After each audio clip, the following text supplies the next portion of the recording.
Es war einmal vor langer Zeit. Und zwar gestern. Es war eine dunkle Zeit für die Schweiz.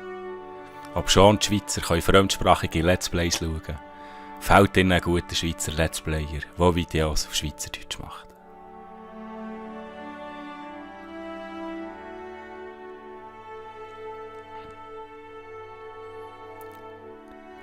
Nachdem die Schweizer Bevölkerung alle fremdsprachigen Let's Player hat durchgelassen, ist in der kleinen Schweizer Szene ein neuer Stern geboren.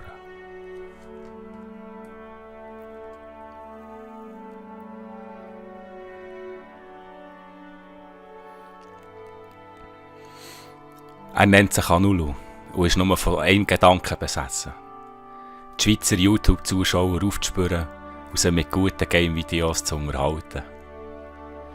Er hat tausende ferngesteuerte Drohnen bis in die entlegensten Bereiche der Schweiz geschickt, nur für die zu finden.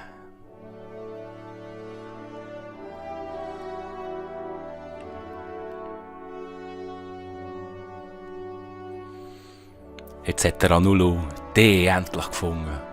Und du bist am Ende deiner Suche angekommen.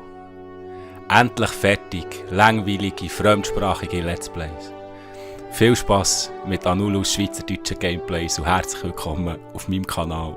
Hoffe, lasst ein Abo da und Spass an meinen Videos. Man sieht sich. Gruß, euer Anulu, Swiss LP.